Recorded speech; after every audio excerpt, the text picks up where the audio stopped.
All right, take 3.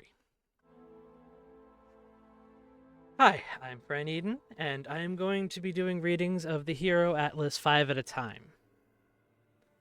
The Hero Atlas is a Monster Hunter crossover event between Dota and Monster Hunter. I forget which Monster Hunter. There have been so many, you see. Um, I've been working on getting them done, or getting the characters in order.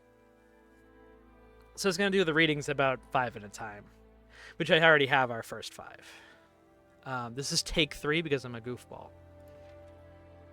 The premise is essentially G. Goodkind owes fairies a shit ton of stories and can't just keep writing them about Axe. So they voluntold Cribbins, Carrick, and Mossgrave to essentially journey out into the field and get the stories of all the heroes. And with that, I think I will get right into it. This place appears like a vision in the mist. I never got near the font of Avernus. Few do. It's no courtyard fountain, but a fissure under the keep, bleeding mist thick and black like squid ink. Breathe it in, they say, and you get strange powers and visions. They also say the enigmatic Lord Abaddon inhaled so much of it that he's more mist than man.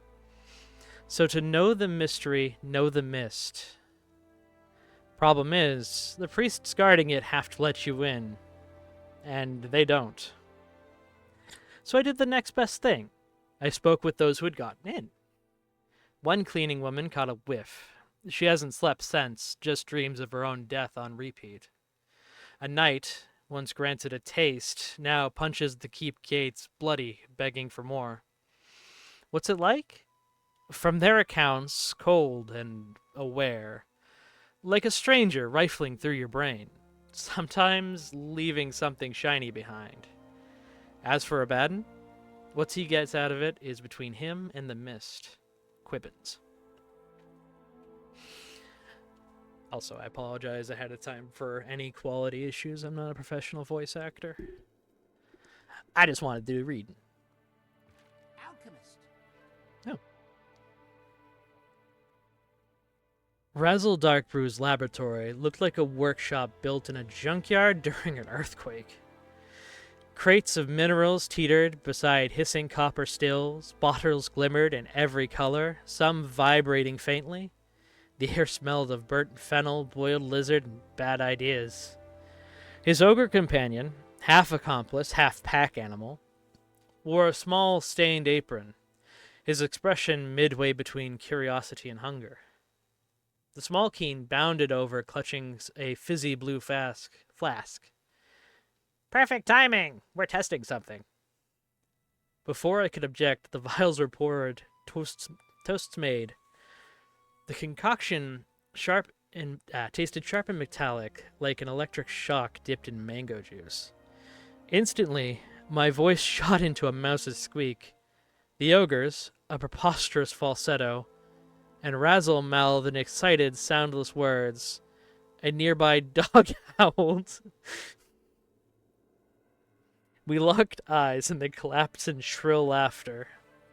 This, Razzle wheezed, was supposed to make us fly. As I joined in the laughter, my eyes drifted absently to one of Razzle's elixir shelves. Some rainbow-colored, one glowing invitingly, and behind those, almost invisible to the eye, were other bottles.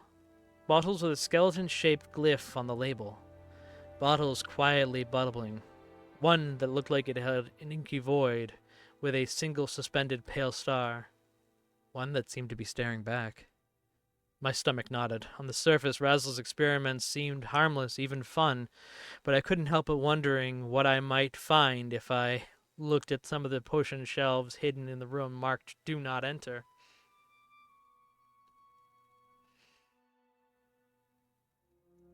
And yes, if there's quotes, I'm going to try to do the voice. I'm not good at voices, though, so enjoy.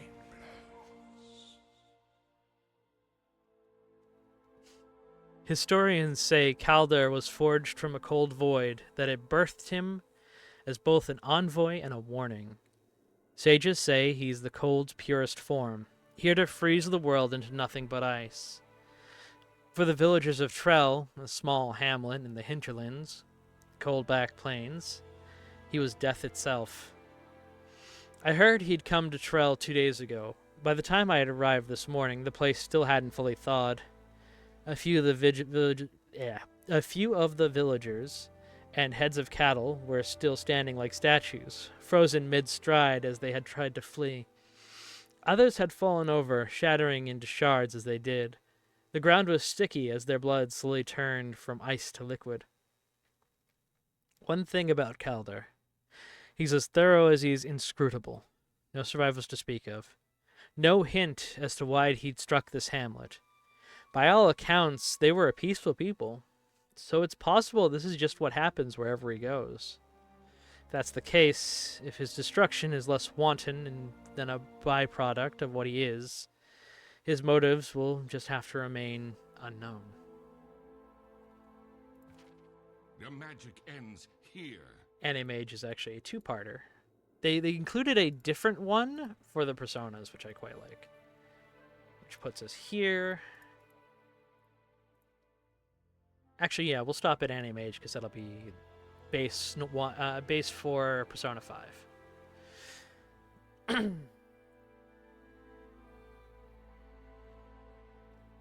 My long search for Anti-Mage eventually, inevitably, brought me back to the Ultimere Academy, the place he would most happily burn to the ground with everyone inside.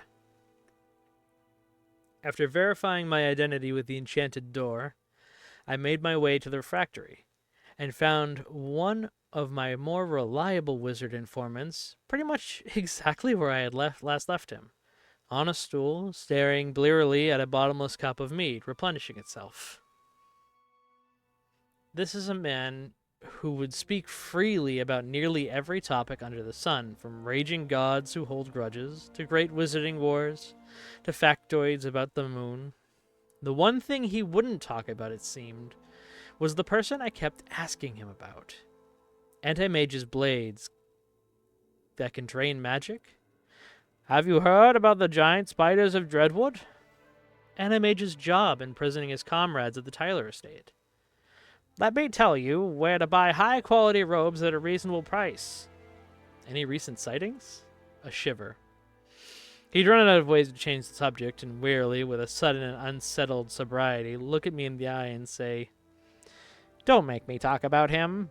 And then he turned his back on me, refocused interest into the mead spiraling back up in his mug. And then better Anti-Mage. Do you think it's V or we? I want to say German pronunciation, but I don't know.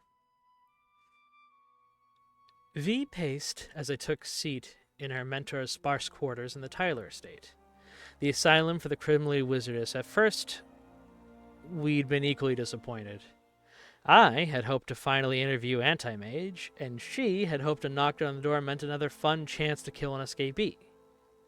Yet when I mentioned Goodkind sent me, V smiled, and with considerable enthusiasm told me she'd always secretly hoped to see her name in print. But don't write that part, she added, as I pretended to erase the sentences you just read. Our discussion felt like it was trying to control a river. A story about her family's slaughter at the hands of a marauding witch abruptly stopped and turned into a rant about Anti-Mage's strict diet, which immediately shifted into an anecdote about the first head she took off a wizard, and then somehow twisted into her recommending the only book on her instructor's shelf that wasn't super boring. Finally, I asked how Anti-Mage had found her. Of course, that's a perfect story for your journal. After collecting her thoughts, she added, I'm sorry, where were we?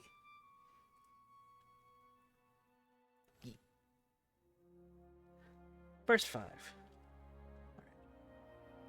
I'm going to make sure I have the next 5 before I do another recording, but let's see. I don't have a script. Thank you so much for watching. Have a wonderful evening.